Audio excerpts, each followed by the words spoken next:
Dan and Corey here, welcoming you into Libservative.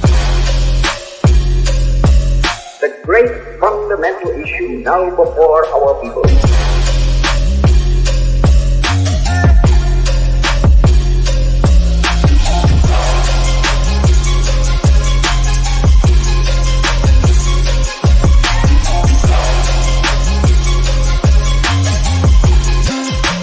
We, the people, cannot turn back.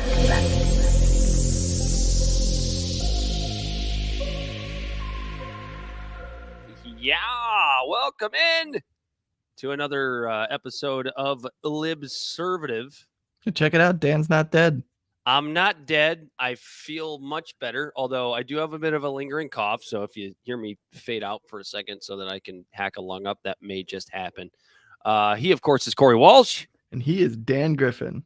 And we are back, and I feel like I missed everything. In fact, I feel like I should probably never leave the show a week sick again because we're almost engaged in nuclear war. Liz Truss decided. You made it sound like that's my fault. No, it's my fault. It's my fault for not being here, Corey Walsh. That's the problem. It's my fault for not being here. We're this much closer to nuclear war. Liz Truss basically left England in shambles, proving once again that while socialism may not be the answer, Thatcherite Reagan economic policy doesn't exactly work on its own either. And what else? I feel like I'm missing something. The Red Wings are a pretty good team here this hockey season. So that's the one good thing that happened while I was away. Corey, how are you otherwise? I'm good, Dan. You know, you were last week you were gone. I didn't get to talk about how I'm really glad I'm not a Michigan State fan. Everybody's glad they're not a Michigan State fan. Well, except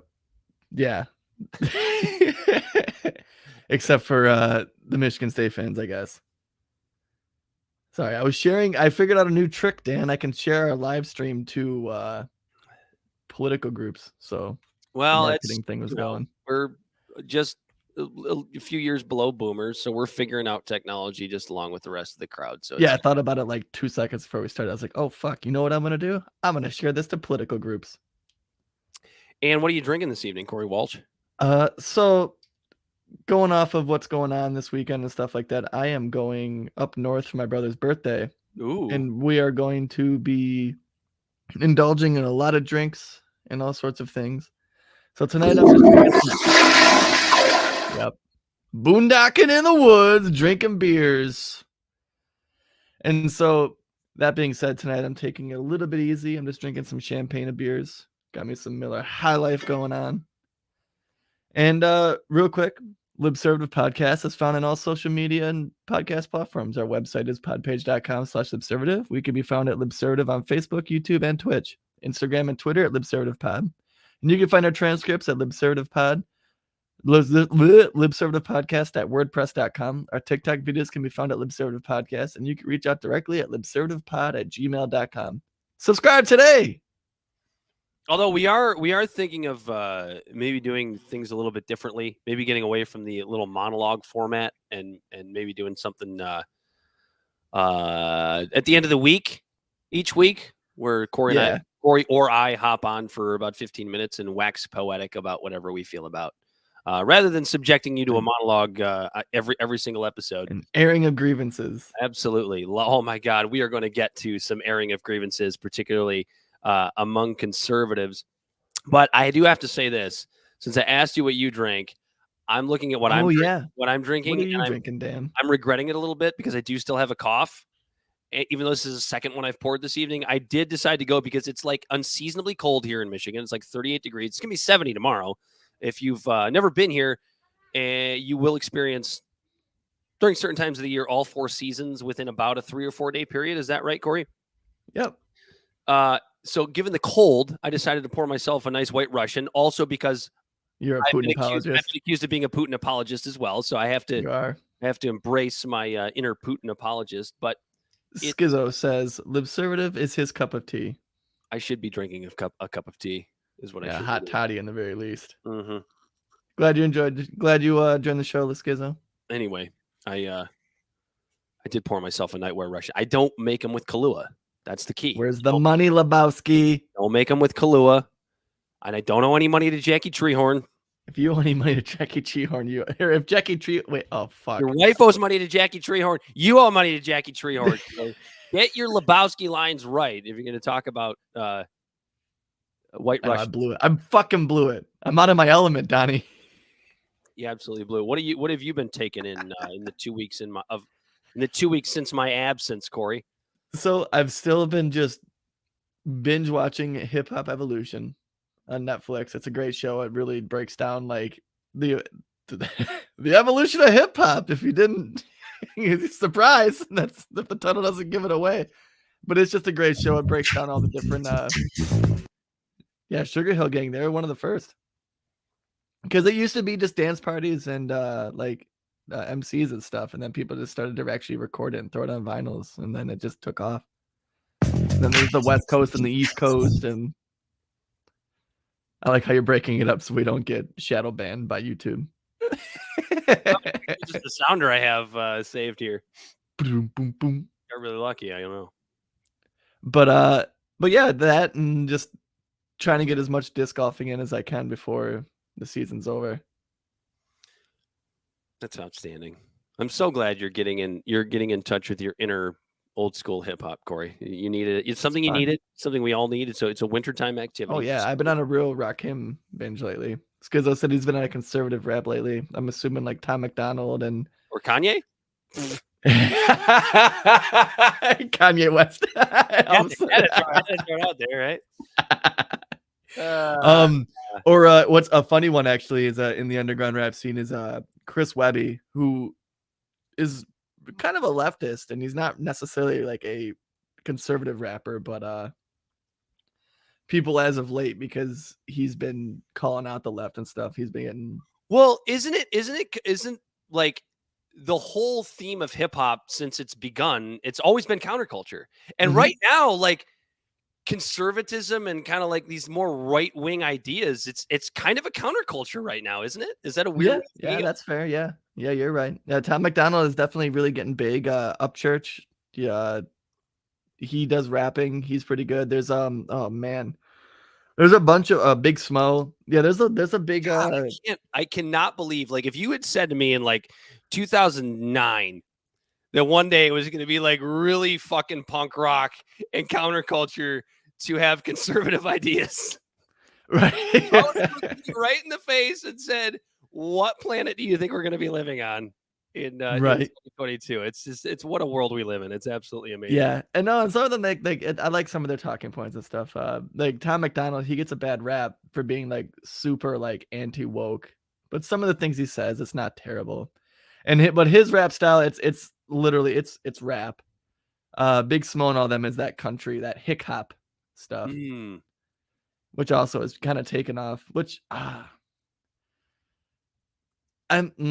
my personal opinion on it is like it's got a ways to go. It's okay. I'm not like, I don't sit in bed and go, goddamn fucking hip hop, but it's something that I just never really got into. I like my country. I mean, look, I like my hip hop. It's old now, but 2 summers ago, maybe you give me shit for this. 2 summers ago, fucking Lil Nas X, Old Town Road, like that song fucking bang. Yeah, it was all fucking Jason Aldean and Ludacris fucking it all up with their song when Ludacris rapped, huh? You didn't like that collab? No, I did. I'm not saying I didn't. I'm just saying no, it was Brantley Gilbert and T.I. did one too. No, if you really want to go back, it would probably be Tim McGraw and Nelly. Yes, there you go. That was like the one that blended it for country and hip hop. Just like it was Run DMC and what's his fucking face? Is it Steven Tyler or Mick Jagger? They did Walk This Way. Who sang Walk This Way? Tyler. That's when they did that collab of Walk This Way. Wow. That was all Rick Rubin, by the way. That guy's a fucking genius. I also learned that on Hip Hop Evolution. So another plug for that show. It's a really good show. I mean, you look at a guy, you look at Rick Rubin, like you look at his face and you go, you've never had anything to do with hip hop in your entire life.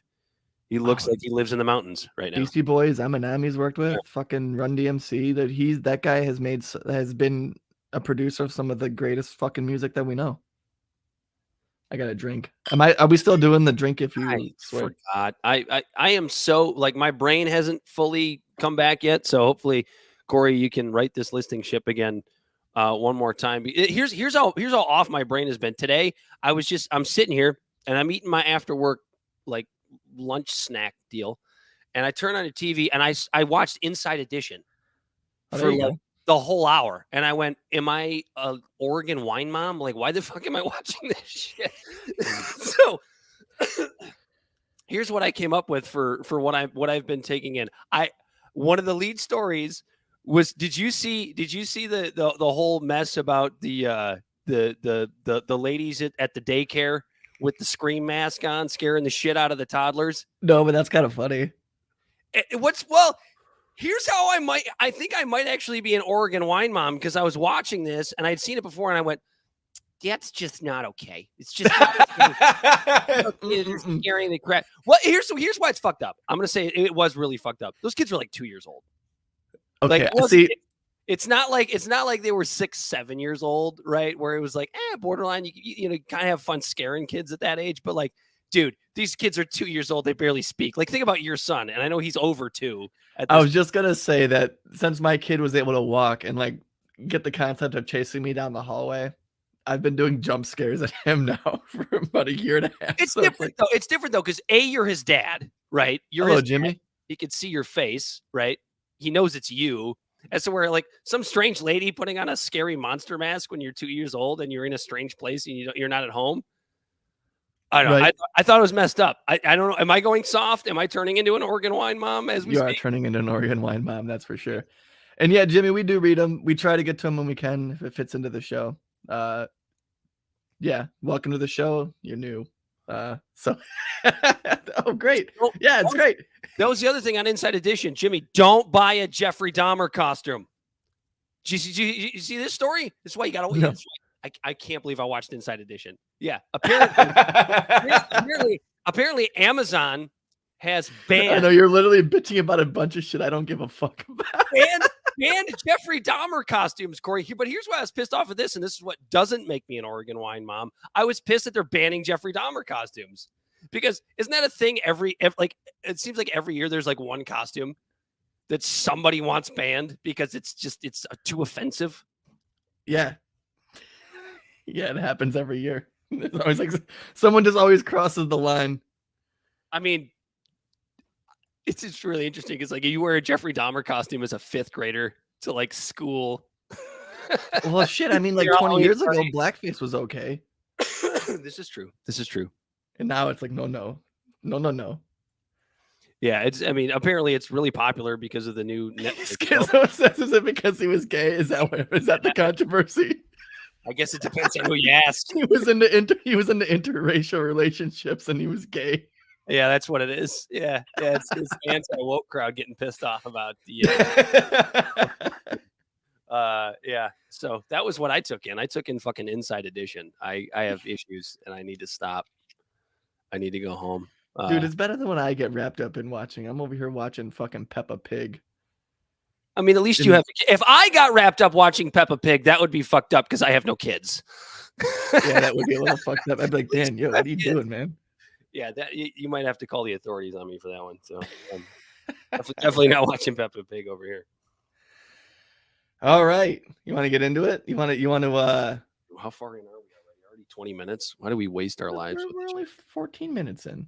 Oh, I guess I'm looking at the wrong timer. 10 minutes of us talking about Insider Edition. It's no big deal. Your girl, you got her poster. I'm just glad you're back, Dan. I'm glad I'm back too, Corey. You got her poster right behind you there, Corey. Tulsi Gabbard officially announces her departure from the Democratic Party. It says Aloha, Corey. Tulsi. That's right. She signed it for you. Yeah. Is she? I don't think I've ever asked you this question. Is she as good looking in person as she is on screen? Yeah, at the risk of sounding like I supported her for the sake of her appearance, which had nothing to do with it, or the fact that she surfed and did MMA and was just a straight up badass. It was definitely someone was like, okay, yeah, I like her policies, and she's easy on the eyes, and she does all this cool shit. But yeah, when my pictures of it, I'm holding her, I'm just like, oh, she is such a cool woman. I always try to just be objective when I talk about people, but yeah, she's. However, since that time, you and I have, mostly me, but you and I have had a few differences with the way she's approached her politics. More me than you. I think I've given her. It's interesting because she's now not only announced her departure from the Democratic Party, but she's also started a podcast, which she's been talking about forever. You and I both listened. She's done now 2 episodes. And after the first episode, and then I'll let you speak on this, I was unbelievably unimpressed and basically viewed her as the now female Tucker Carlson. No, it would be the what's his name? Not Dan Bongino, the Rubin. Oh, Rick Rubin. Not Rick Rubin. Rick Rubin's the producer. We just talked about him for like 10 minutes. Yeah, that's why Dave Rubin. Dave Rubin. Yeah, remember he used to be like this liberal and then he went conservative. Like but she version of that her. First episode, she just sounded like Tucker. Like if you could bottle Tucker and put her in, put him in Tulsi, that was what she sounded like. However, she did the second episode. I had it in front of me. The guy she had on. I've heard multiple times. I'll pull it up as you're, unless somebody has it, as you're responding to this. But it was more about like avoiding nuclear war and all of her talking points that she had all of the time as a Democrat, which was like, hey, proxy wars are bad. Let's be a little isolationist, but not too isolationist. But then she was also really scared of Islamic extremism, which I thought didn't really fit the mold, but whatever. Nobody's perfect. And so I was much more impressed by the second episode. I almost thought that the first episode just shouldn't even have happened. Like, we get it. Yeah. Everybody who knows her knows why she left the Democratic Party. Everybody who's kind of in the know about what's going on in politics knows why she left the Democratic Party. Anybody who thinks without using their emotions regarding left or right knows why she left the Democratic Party. Can understand why she left the Democratic Party. She didn't need to tell us why she left the Democratic Party. So I'll let you speak. Yeah, so the first episode, it almost did seem like it was just her collecting all of her sound bites from the last 3 months on Tucker Carlson's show and putting them together in the show. And it was all stuff that we've all heard before. But like, I also think that a lot of it's warranted, because I think that like we're kind of holding her on this different pedestal because she was a Democrat and that we've always been kind of on the outside. But like a lot of her talking points and stuff, it's shit that we said before in one way or another of why we fucking hate the Democrats. But when it's someone who was running for president as a Democratic nominee, going from that and endorsing Joe Biden to this, it is a very, very big fucking like head shake, like whiplash kind of thing. Like, whoa, what the fuck? And like you said, for us behind the scenes, the writing was on the wall before she was even running. Like, we saw how the Democrats completely just ostracized her when she backed Bernie over following Debbie Wasserman Schultz lockstep. We saw how she went after Hillary Clinton and Hillary Clinton went after her, and there was a whole lawsuit, which I don't even know if that even got picked up. It might have been dropped or whatever. Kamala to task in the debates. Yeah, she knocked Kamala out of the debates. She literally just ended her career. And so it's just, you understand why she left. You can understand why she's bitter. But the first episode did just seem like it was just, I could have, like that whole episode, I could have just taken sound bites from the Tucker Carlson show. Yeah. And so if she is going into this field, though, and this is where I kind of like, everyone's like, oh, she's on Tucker Carlson, she's a Republican. I could give 2 shits about that whole thing. Like, she's going to the show that has the most viewers.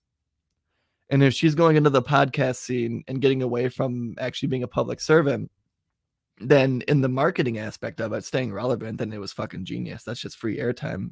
She's still relevant. People will listen to her show. But she has definitely embraced a lot of the right-wing talking points to where it's like, where you and I, when we get on here and we criticize the Democrats, we don't do it from the scope of Republicans per se. We criticize them as more or less independents, to where she's sounding like she is a conservative. But the second episode of that, it's just like when she had the other guest on, it was fresh blood. It was fresh conversation from her. It wasn't just the same repeated rhetoric that we've heard in her stump speeches and from the Tucker Carlson show. It was honestly a good conversation. And if that's the way it's going, and this is the route that she's trying to take, then I'm on board. I'm for it. She hasn't spoken straight up falsehoods. There's things that I'll disagree with her, but I think until she starts straight up like Alex Jonesing or Tucker Carlson and lying by omission and stuff like that, then I'll still value her opinion. In the second episode, she spoke with Jeffrey Sachs, who's been on various podcasts talking about the dangers of nuclear war, and not only nuclear war, but the dangers of the United States and their provocation and NATO's provocation of Russia, which is just something. That was what I loved about Tulsi's second episode, because if like that's the kind of shit she actually cares about, and she's getting away from pissing and moaning about the Democratic Party. Like, we get it. We understand why you're pissed at the Democratic Party. I don't need to know anymore. I'm good. But if that's going to be her thing, the dangers of nuclear war and the dangers of poking the bear in Putin, I'm all for it. And it's interesting because shows like hers, I know Dave Smith talks about it a lot. A lot of the libertarian shows talk about it quite a bit. This idea that NATO does not have their hands are not clean in this war, like the mainstream media would make you think that it is. And the way that the mainstream media talks about nuclear war, as Jeffrey Sachs and Tulsi Gabbard said on that second episode, they talk about it as if it's like a war, as if it's a war that can be won, which Ronald Reagan made quite clear. It is a nuclear war is a war that cannot be won. And any way that you can de-escalate this, which is, I would argue, the biggest, fuck the economy, fuck gas prices, fuck all that shit. That is the biggest mistake and the biggest shortcoming of the Biden administration to this point. The fact that you are so caught up in, removing Putin from power, or however you want to say it, that you're willing to just deny the fact that we are the closest to nuclear war that we have been since the Cuban Missile Crisis. Since the Cuban Missile Crisis. And some might even argue we're closer than we were then. Because at least. Because we don't have a Khrushchev and a John F. Kennedy as leaders. We have Putin and Biden. Yeah. Is that going to make you sleep easier at night? Just let the bombs drop while I'm sleeping, so I don't even know. Just gives me a really uncomfortable giggle. That's what it does. And that's the thing, like you talk about this kind of stuff, and that's the kind of thing that like makes people call me like a Putin apologist. It's like, no. How about we just avoid nuclear war at all costs? Right. How about we stop tiptoeing toward the line, however we can. Right. Yeah. And it's let's not just nonchalantly sleepwalk ourselves into a tactical nuke situation. Like, I want, it's like, I'm all for Ukraine's sovereignty. I'm all for another country not invading someone, but I'm not for seeing mushroom clouds on my horizon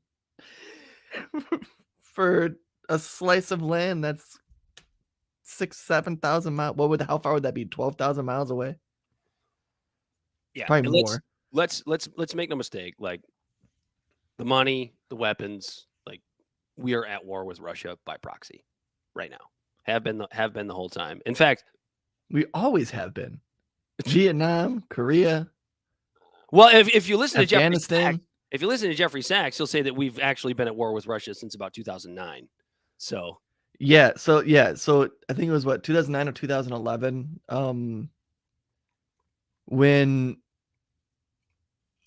oh man, I forget what happened. I forget what happened exactly at that point, but it was under Obama. And I think it was just talks of NATO expansion or whatever. But in 2014, when there was the revolution that happened in Russia, when they overthrew their government and instituted Ukraine, and they instituted a new government, America had a huge sway and put in the options of who to put in next. And we helped put in a very pro-Western government. And then as soon as that happened, that's when Crimea was taken. But don't listen to the Victoria Newland tapes.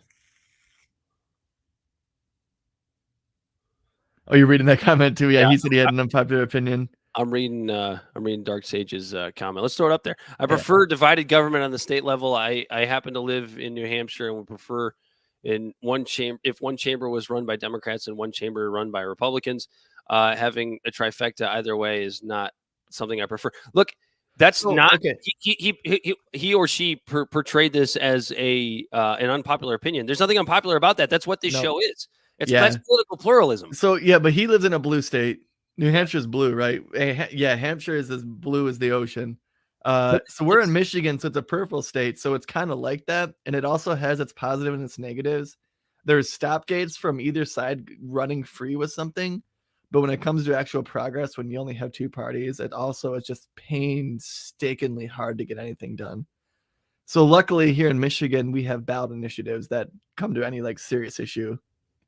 Like marijuana legalization was a ballot issue. We're about to codify abortion through a ballot issue, because when you have a very, very divided government that's purple like ours, it's a stalemate on everything. So all the social issues get thrown about. But at the same time, though, I was just gonna say, at the same time, though, all of like the less sexy stuff still gets progressed. Like Michigan, like Whitmer was touting how she signed 800 bipartisan bills in the Democrat debate recently. We're getting roads done. Like we do see progress and shit, but it's just so slow and painstaking. And what happens is, for the two to say they negotiated on something, it's these huge bills with this big spending plan, because it stuffs a lot of pockets of either side to where they'll finally just say to hell with it and pass it, even if they don't like it or not, because they're getting a bunch of money. And being in a purple state also goes to show the issues with the uniparty. We still have Flint, Michigan. We still have the fact that nobody's been held accountable for poisoning an entire mostly minority city's water.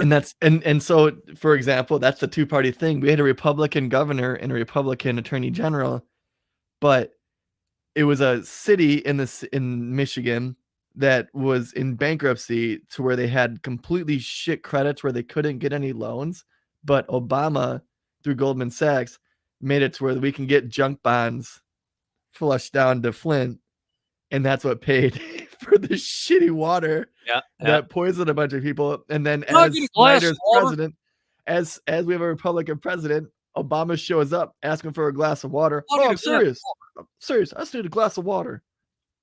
He like touches it to his lips. I just want to wet my lips. I'm thirsty. He makes this big deal about being thirsty, and then just goes, great, Great water. Thank you for that glass of water. Ryan goes, shows how much I know. I thought Tulsi was a lib. So that's kind of where we're at. We're like, well, where is her direction? Because when she ran for president, she came off as a very left person, anti-war. She even advocated for the UBI, which was Andrew Yang's idea, and things like that.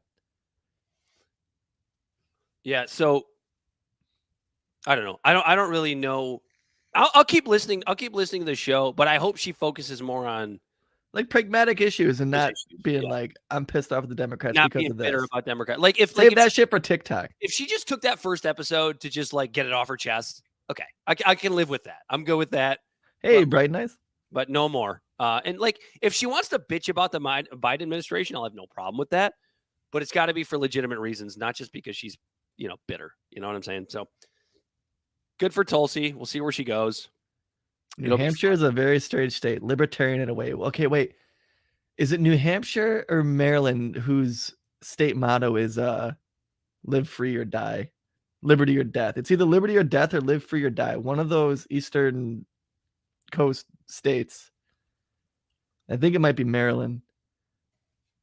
But like it was straight up, it's straight entrenched in the Revolutionary War. Live free or die is New Hampshire. Oh, it is New Hampshire. Yeah. Yeah. Very libertarian in a way. Yeah. Oh, Bright Knights is from New Hampshire too. Wow, I guess And we have we a have a huge bunch of New following in Hampshireites. Kansas. Yeah. But yeah. No, that's.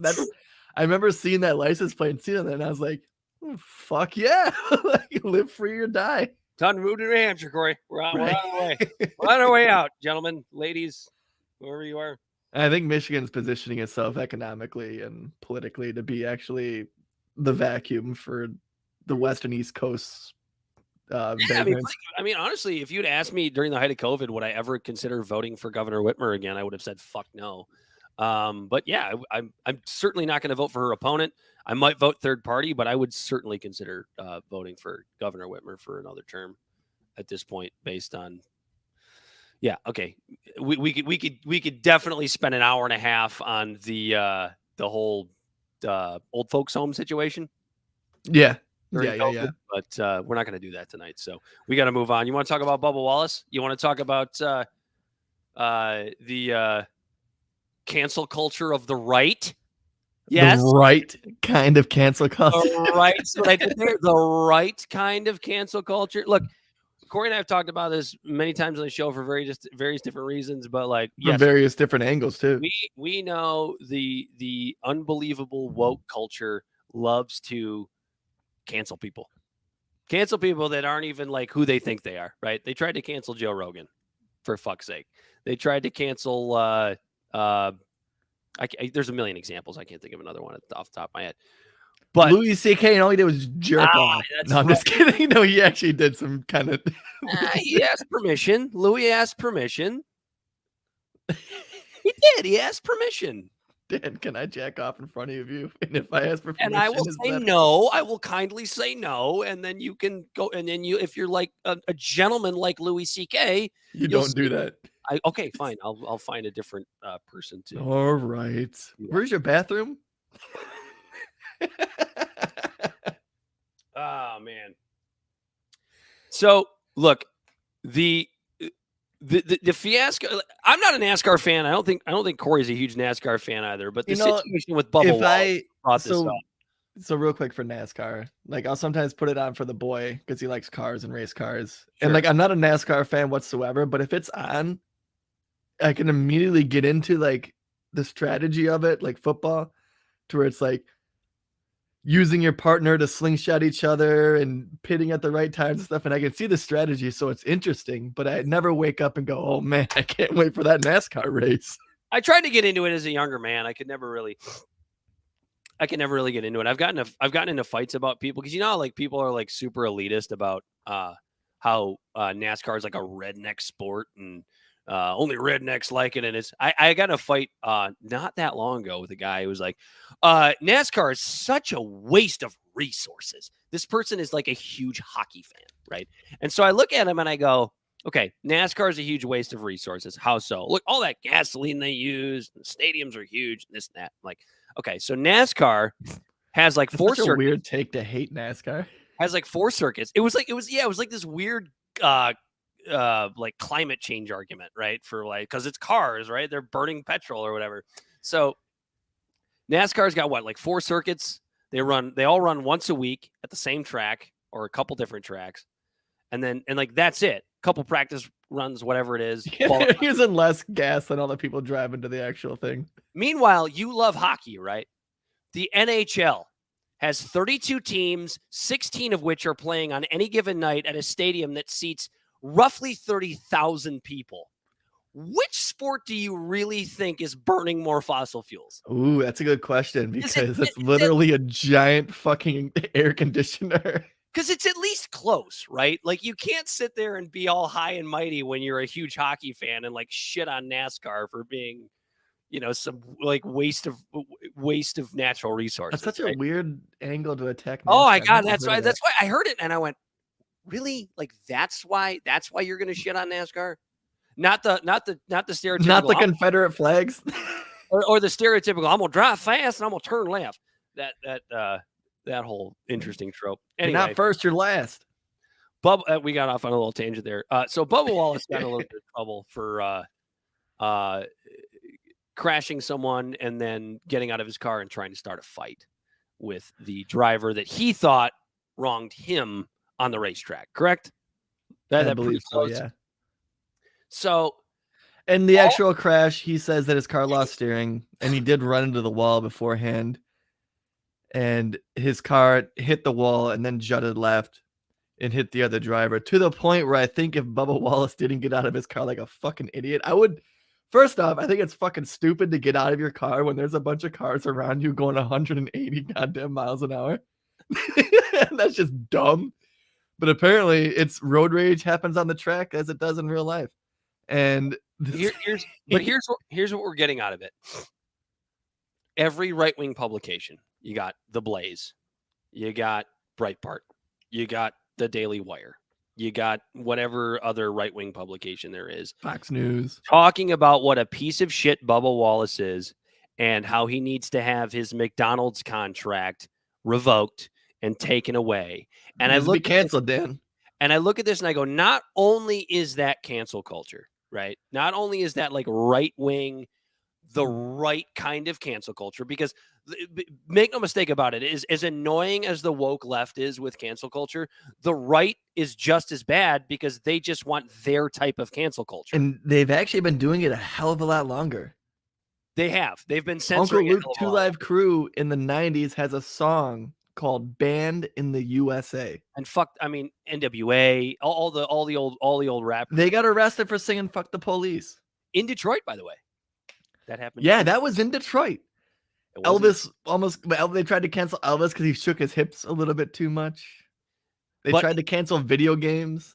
But the thing that makes me so, like, drives me so nuts about this is that, like, you have Matt Walsh putting out documentaries like What is a Woman? You now have the unbelievable right-wing fear-mongering grifter Candace Owens putting out now a documentary that I will watch. I have not watched yet about George Floyd and Black Lives Matter. I'm going to be fair. I'm not going to place judgment on that one just yet. And even as much as I did like What is a Woman, right? I thought it was well done. I thought Matt Walsh made good points. His biggest thing is about how gender ideology, right, is like this vessel for cancel culture, that's one of the things about it. And yet you want to sit there and you want to cancel a NASCAR driver for doing what NASCAR drivers have done for 30 fucking years. Bitch ass NASCAR drivers that get pissed off and like get out of their cars and try to start fights. Tony Stewart made a career out of it. Jeff Gordon made a career out of it. Little bitch boys. And here's what makes it so infuriating is like you by using Bubba Wallace. Why do you think Bubba Wallace was used? Why Bubba Wallace? He's the only black driver. And like I hate accusing the right of racism, and I'm not necessarily trying to do that right here, but like you have to understand that there's so obviously a racial aspect to that. Right. They're pissed off about the news thing. When Bubba Wallace didn't even see the fucking news. One of his staff members, remember? So like for anyone who doesn't remember, right after George Floyd was killed by police, murdered by police in March. And then 3 months later, Bubba Wallace's pit crew finds what looks to be a noose for the pull string for the garage door. Bubba Wallace didn't even see it. It was a random garage assigned to him. And his pit crew saw it. And at that point, if you remember then, everyone was walking on eggshells. Everyone had a 6 foot by 8 foot mirror in front of them, really trying to reflect on, ooh, is this a racial undertone in our country and stuff? And I feel like that was a really good moral compass calibration for the country. It was like shit really hit the fan then, but out of the ashes, I think a lot of people are like, yeah, maybe there is a little bit more racism than I thought. And that's a good thing, a net gain. I think that there's going to be offshoots of that where I don't know if he was white or black. I don't know what his pit crew looks like, but someone saw a fucking news and there was like, oh yeah, no, this ain't right. And so they made a stink of it. And the FBI looked into it. And then it was quietly said that it's been like that. It wasn't anything intentional. It wasn't anything done to him personally, but he never even saw it. And then with this thing, you actually have the Daily Wire bringing up that incident, calling him the Jesse Smollett of NASCAR. Yeah. And it's just remember everyone was saying that. It's just like, give me a fucking break. Like, is his pit crew or even him? Like, let's just say he saw it. I think you're right, Corey. I'm pretty sure he didn't actually see it, but let's just pretend like he did see it and thought it was a noose. Like a noose. At worst, he's just an idiot. You know what I mean? It's not like, like Jesse Smollett actually played this out on purpose. Yeah, that was an active to make it look like thing, he was attacked by white supremacist Trump supporters. At worst, what happened to Bubba Wallace back then was he's just a dumb person. The only a dumb person whose pit crew sees him as the only black driver in the sport, and when you look at the infield, it's full of Confederate flags. It's like I'm not calling the infield racist. I don't know if we have any NASCAR fans. I don't know if we have any NASCAR fans that are listeners. If you're out there, please let us know.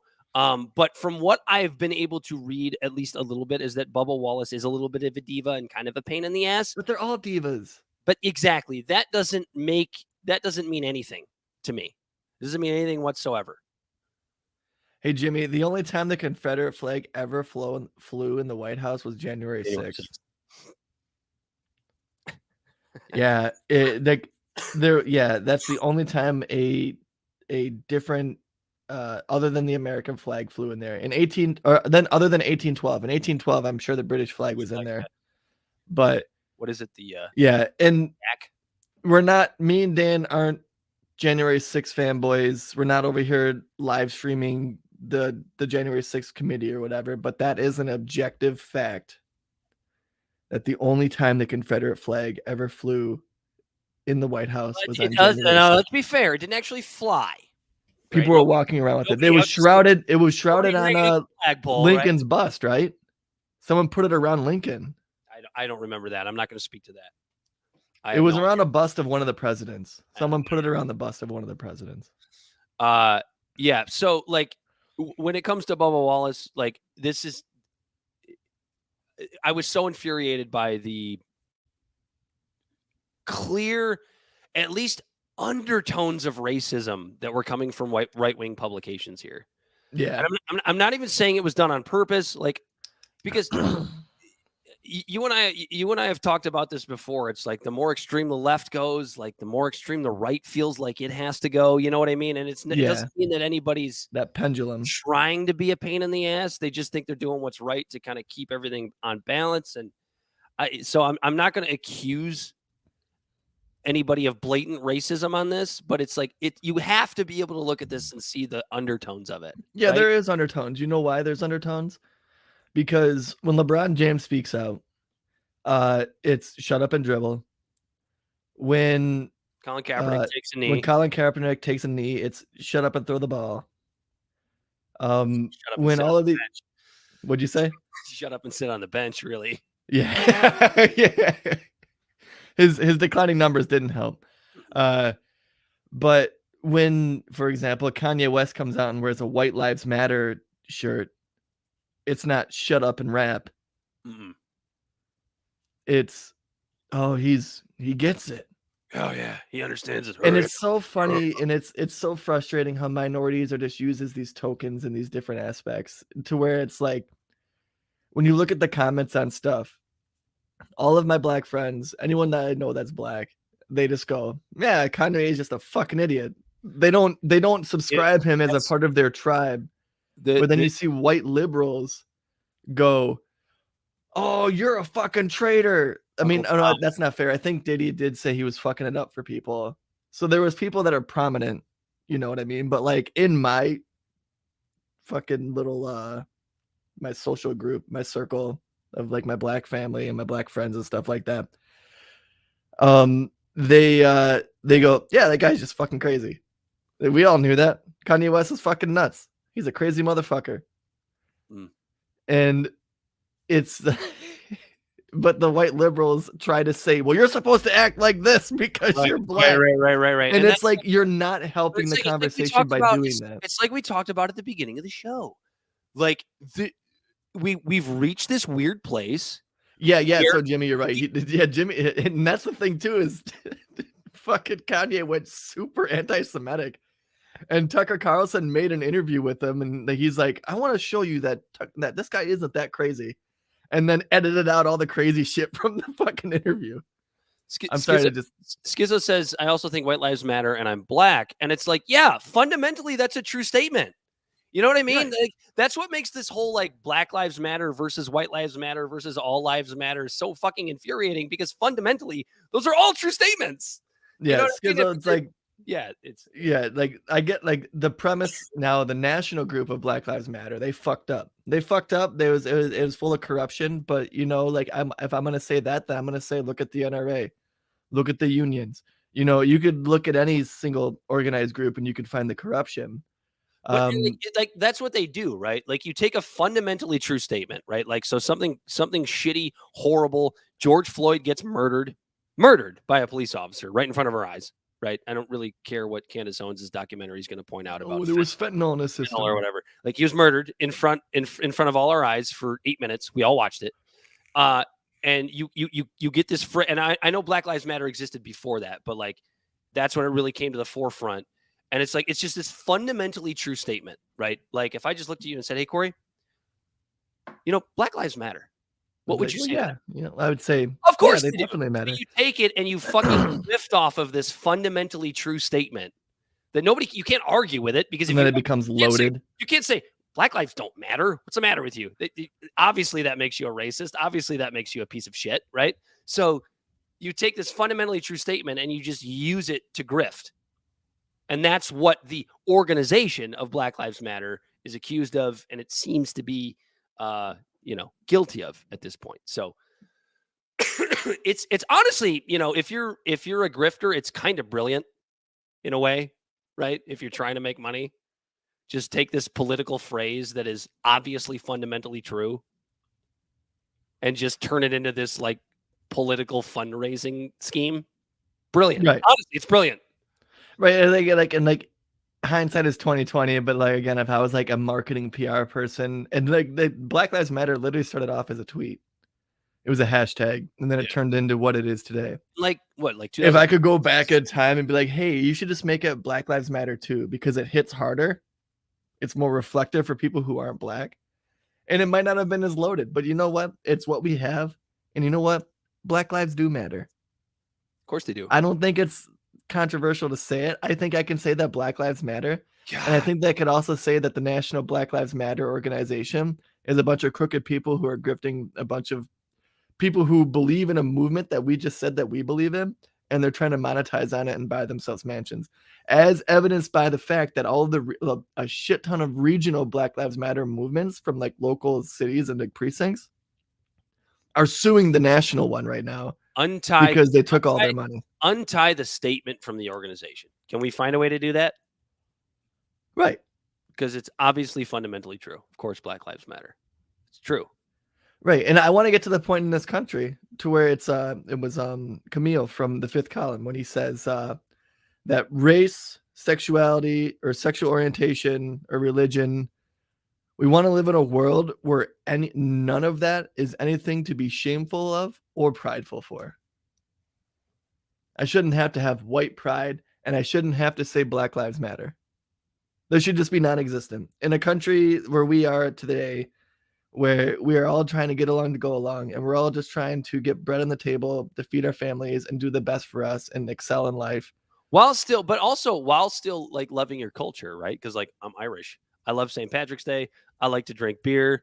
I like to sing Irish drinking songs. You know. Yeah. So us as Irish people, Dan, we kind of got a lucky card in the deck. Weird free pass. When people talk about different races being treated like shit, we can go, well, we actually like if you look up political cartoons for the 1918s, 1920s. Yeah, it's very anti-Irish. There's political cartoons drawings of chimpanzees, right? Of monkeys in society.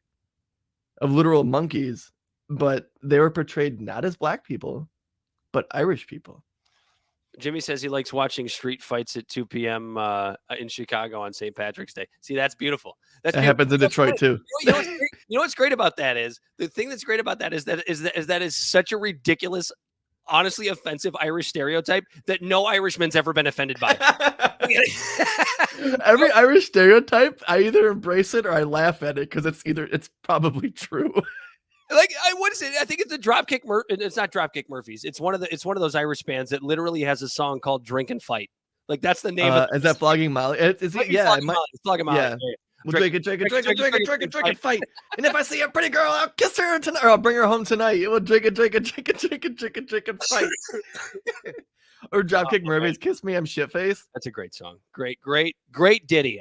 Oh my god, dude! It's not a successful St. Patty's Day if I am not singing "Kiss Me, I'm Shitface" at the top of my lungs in a bar with my 3 foot by 5 foot flag, Irish flag as a cape wearing. That's a song about a Mick getting so drunk he shits himself. That's what that song's about.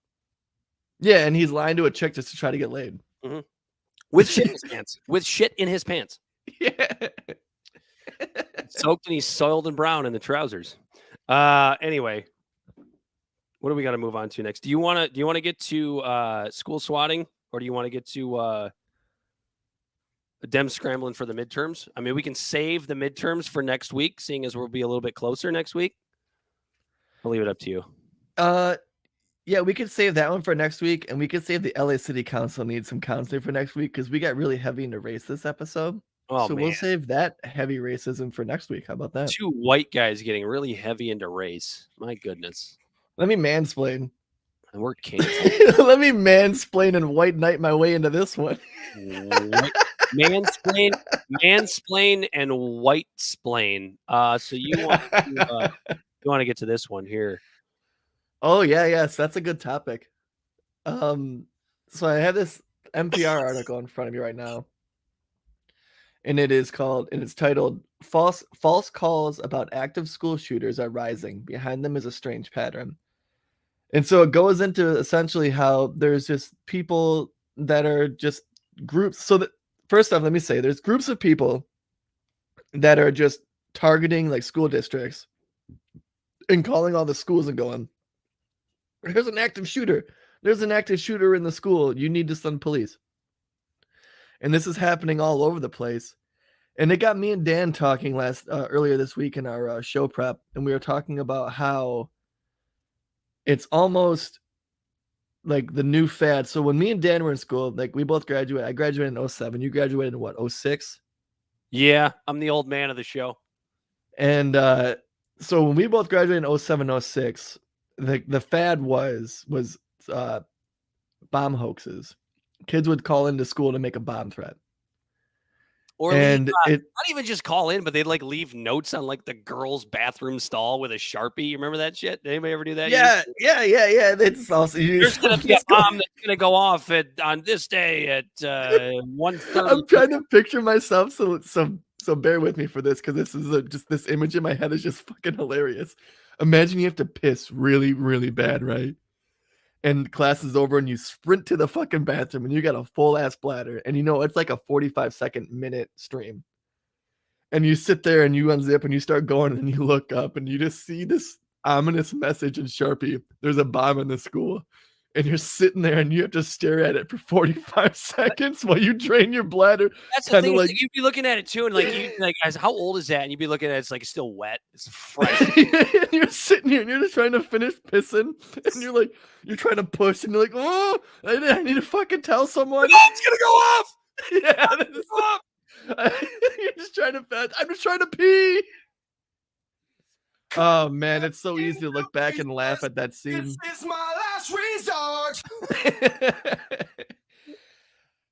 Yeah, dude, I remember being in like 7th and 8th grade, and there was probably a bomb threat like every month at my school, just always.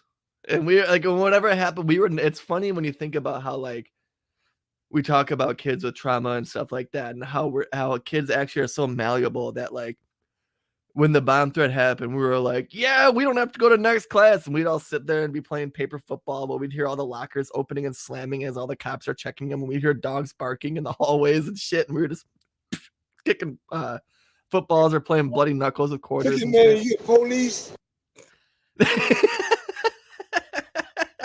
Yep. I bet you can't guess who that voice was. Wait, play it again. Look at man, you a police? Look at you, man. You a police? No, I don't know what that's That's from. that's Floyd Mayweather Sr. No, man.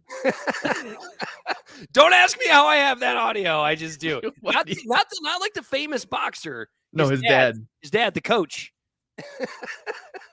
Oh, that's funny.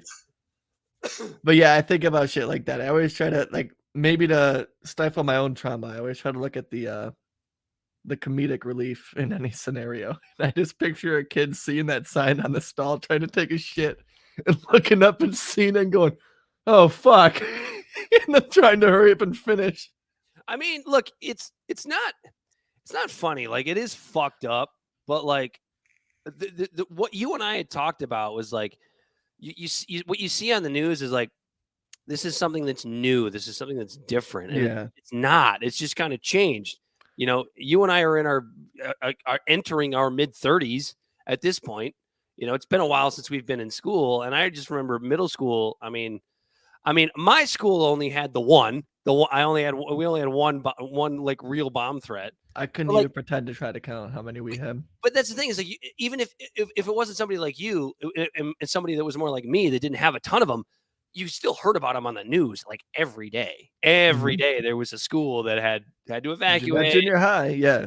No, we stayed in place. They locked the classrooms down. We didn't evacuate because, you know, the bomb's in the school. Let's keep all the kids there. Right, idiots. Yeah, what I think so in my school district, my school is so small that the Oh yeah, see, so Eric went to Jeanette. He just said that at Jeanette. It was like every week almost. yeah. So He our went to school. Our school had the high school connected to the middle school, and there was like a hallway with the pool in between. It was in between the high school and the middle school. So we had one in the middle school, and they like took us over to the high school auditorium for the rest of the day. Like, the buildings are connected. What are we doing here? Why can't we just go home? Like, yeah, and I remember thinking like, oh well, sometimes the bomb threat might be to get everyone in the hallways, and then it'll go off. Oh, Like all these different things like that, and it was just. We just had to get sent home with a letter, and like my parents would read it and be like, "Oh yeah, not about that, huh?" I'd be like, "Yeah," and he's like, "Oh," and then you just see it get tossed in the trash.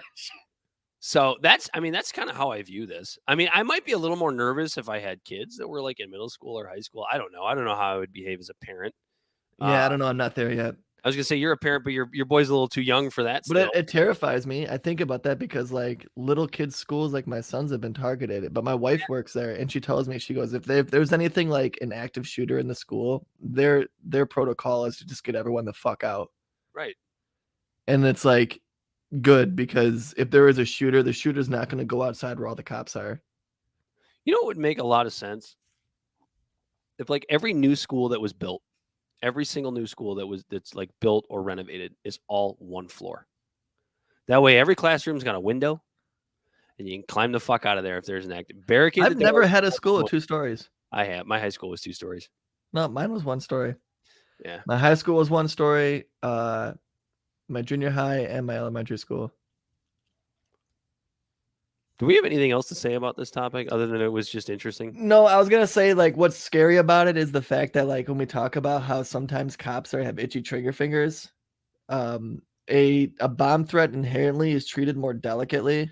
You know what I mean? It's about like we have to find it and defuse it, so we have to be careful when we do this. I mean, cops An have active shooter is they come in guns blazing. They're ready to kick down doors. Especially after Uvalde, every cop is ready to kick down a door and be a hero. I was going to say, unless it's Uvalde, and also I'm glad you brought that up because I was watching a news story, a local news story from earlier today about the Oxford shooting that took place in our area here in Michigan. And there are some interesting developments there. I talked about that last week, Dan. Oh, did you? Oh, okay. Yes. All right. So I missed that. I did. I missed that about how. I forgot to mention that fucking about how idiot in the bathroom hangs a gun on a hook. The security guard went into the bathroom. Yep. And then just kind of walked back out. Yeah, very, very, very interesting. Now, I'm going to give a security guard a little bit more of a benefit of the doubt, right? Like, he's not a trained SWAT guy, right? I think he was a retired cop. Yeah, but come on. We know we all know what cops really are. You're right. They're just glorified donut. In Michigan, hairdressers get more training than cops do. It's very, and that's not a slight on cops. I know that they put their lives in the line, and they need to fucking be trained better for it. So yeah, is that what we're gonna go through with every school shooting now? Because it used to just be like, here's this tragedy, all these people died, and now, I mean, I guess it's a good thing, right? That more questions are being asked as to like what went wrong and how it went wrong, as opposed to just accepting it as a tragedy and like moving on to whatever the next one is. Yeah, Fair.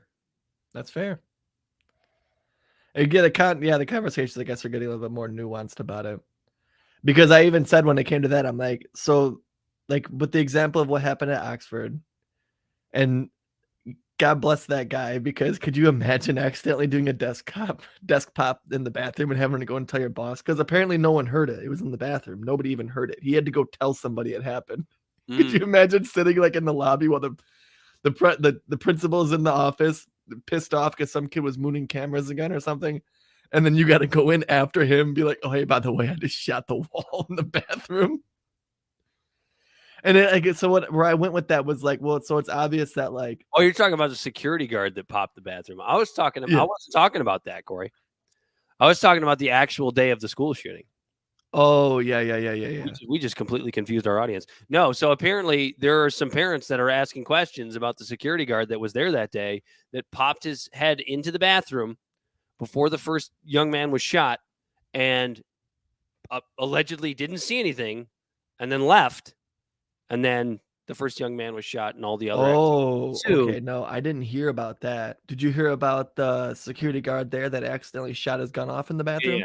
Yeah. Okay, so that's what I was talking about. Right, so we were talking about two different things. I'm gonna have to edit this fucking thing. Yeah. So no, that's fine. We fix it. There are parents that are not happy, as especially you can imagine the parents of the young man that was shot in that bathroom that day, where he possibly could have been stopped. And you sit there and you go, what would you do, right? So you're a security guard at Oxford High School on that day. You're the age you are now. Do you go into that bathroom and try and stop that kid with that gun, knowing you don't have a gun? I think there's some nuance to that. Like I don't know what I would do. I don't know what I would do. I would like to think that I would play the hero and go in. Everybody would like to think that they would like play the hero and go in.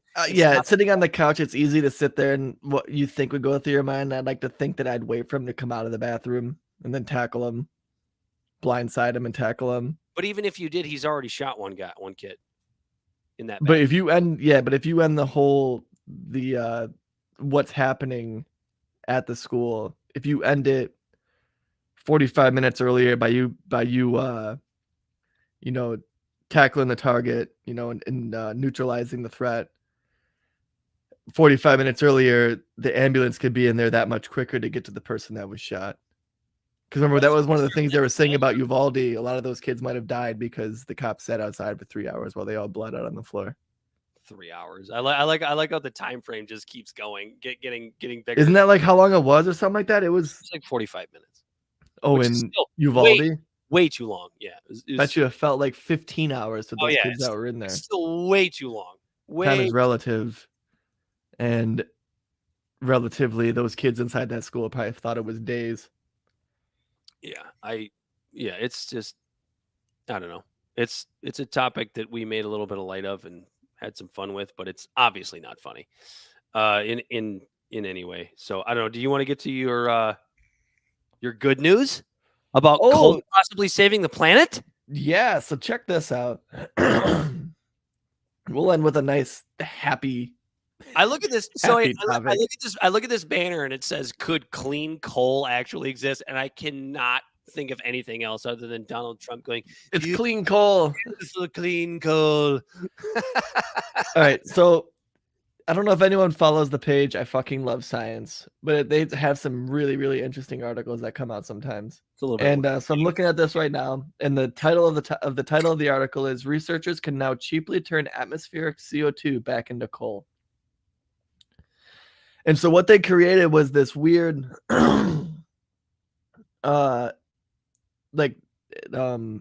process of removing CO2 with a wire. So the team used a liquid alloy made of gallium, indium, tin, and cerium, and the liquid metal was stored in a glass tube with a wire running through it. some water was added to the air in the glass tube, and the pure CO2 was sent into the glass tube as electricity was sent down the wire. The team witnessed the formation of carbon flakes on the surface of the alloy, and these could be removed to allow for the continuous capture of carbon. And so now they're saying that this is a very easy, cost-effective way to where it's like it could be replicated on a larger scale. And so what got me excited about this is the fact that like my mind immediately goes to like science fiction and stuff. But if we can literally pull carbon out of the air, then what that tells me is if we can do this on a commercial scale that's like profitable, where people are going to invest in this and constantly make this technology more efficient and like better and cheaper, that not necessarily like just fucking burn all the coal we want, let's put wood stoves back at people's houses. Like, I'm not necessarily saying that, but what I'm saying is if there's a way we can mitigate the CO2 in the atmosphere and pull some of this carbon out, then there's a way that we could almost, like we would with interest rates, from the Federal Reserve, have this master meter on the atmosphere of like, oh, like, fuck, we pulled out too much carbon. It looks like we're getting into carbon cooling. Let's pull less out, let it rise back up. And like, oh shit, it's rising too much. Let's pull a little bit more out. We might be able to find a happy medium to where we can actually regulate how much CO2's parts per billion or million, I don't know which one they rate it by, of putting that in the air. And at the same time, we're going to be able to capture this CO2 and turn it into coal and then make coal cheaper and have a cheaper fucking resource of energy. And if we can literally burn this shit, capture it in the air and bring it back down and burn it, and then coal might actually be an effective renewable energy. I know somebody who Than loves 250 years worth of clean, beautiful coal. Yeah, well, now it's infinite years if we can actually capture and pull it out of the air. Clean, and like, I don't coal. Coal smog, coal like mining and stuff is still like black lung and stuff. That's still things that like we would want to mitigate and try to lower as much as possible, right? And I like the ideas of diversifying our natural or our energy as possible. Like, I'm still not necessarily against windmills. I'm not necessarily against solar panels, but like, let's be honest, solar panels, they have a shelf life. And then what do we do with all the gases and the fucking heavy metals and the stuff that's in those? When we talk about windmills, it's like, oh, but what about the fact that we're going to destroy the fishing industry? And so there's negative effects to every one of these that people aren't talking about, to where if we diversify it enough, coal or CO2 in the atmosphere might not necessarily be an issue that we see it as right now, just like when we were using certain aerosol sprays and cans destroying the ozone layer. We repaired the ozone layer. We might be able to manipulate our atmosphere and pull some of the CO2 out. I mean, look, even if you didn't like reburn it, right? Like, if like let's just say this could actually bury it back in the ground.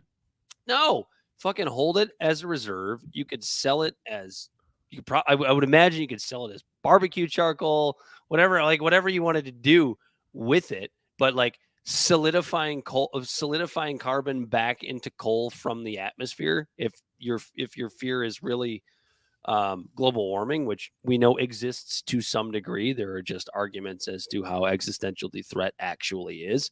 Yeah, I think I would think it's a good thing. Now, let me play the pessimist for a second. Here's why this will never happen. This will never happen because climate ideologues will not want it to happen.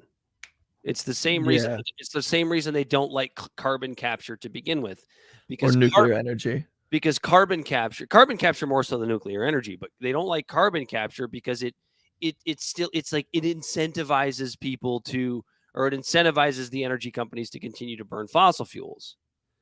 And it's like, okay, I don't think that's actually true. We have to find a happy medium here. Right. Like, could you imagine like on the exhausts of where like the actual coal plants were, like instead of like just trying to pull it out of the air, you just put these capture things on like the caps of the steam pipes, the exhaust pipes, and then it doesn't even get into the air. You just keep capturing it. And then, you know what I mean? And then we're talking about to where the only time coal actually hurts people is the miners. We're getting the black lung. Wait. No, coal hurts us all. It's a very dirty form of energy. Right, because it gets into the atmosphere. Right. Oh, What so I'm you're saying saying is if it you did- don't just have just these fucking fans sucking in air in the middle of a field.